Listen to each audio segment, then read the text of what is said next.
क्या महाराष्ट्र में टिकेगा इंडी अलायंस? दरअसल संजय निरुपम ने उद्धव ठाकरे को गठबंधन धर्म का पालन करने की नसीहत दी है।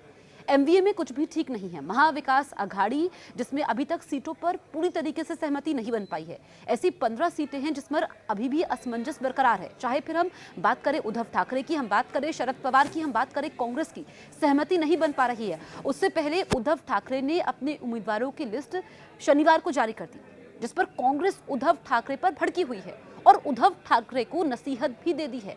ऐसे में सवाल खड़ा हो रहा है कि महाविकास अघाड़ी का महाराष्ट्र में भविष्य क्या है? क्या ये गठबंधन रहेगा या ये गठबंधन टूटेगा? मैं आपको बताऊं कि इसमें उद्धव ठाकरे ने जो 2 सीटें हैं मुख्य तौर पर, जिसमें हम बात करें कि अमोल कीर्तिकर को उत्तर पश्चिम लोकसभा सीट से उम्मीदवार घोषित किया है। अब कांग्रेस की तरफ से संजय निरुपम लगातार इस सीट पर दावा ठोक रहे हैं। तो पहले ही उद्धव ठाकरे इस सीट से ऐलान कर चुके हैं। अब आगे क्या होगा? क्योंकि कई दौर की मीटिंग हो चुकी है, लेकिन बैठक बेनतीजा रही है, बात नहीं बन पाती है, बात बनते बनते बिगड़ जाती है। ऐसे में अगर हम देखें तो इसमें जो बयान सामने आ रहे हैं, चाहे हम बात करें शरद पवार की, उन्होंने प्रकाश आंबेडकर को लेकर के कहा, जो कि वंचित बहुजन अघाड़ी के अध्यक्ष हैं।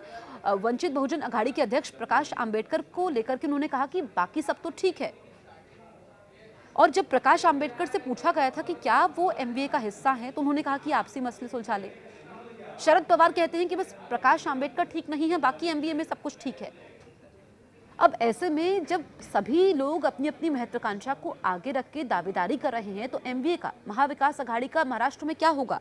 इसमें जो लिस्ट सामने आई है वो भी मैं आपको बताती हूँ, क्योंकि महाराष्ट्र की 48 जो सीटें हैं उसमें इंडी अलायंस के घटक दल कांग्रेस, शिवसेना, उद्धव गुट और एनसीपी, जो कि शरद पवार की एनसीपी है, इसको लेकर के जुबानी जंग भी है, हमले भी हो रहे हैं। जिनके साथ आप चुनाव लड़ने की सोच रहे हैं, उन्हीं को लेकर के आप हमले कर रहे हैं, आपत्तिजनक शब्दों का इस्तेमाल कर रहे हैं, गठबंधन धर्म का पालन करने की नसीहत दे रहे हैं। तो फिर बात कैसे बन पाएगी? और इसी का फायदा बीजेपी ले रही है।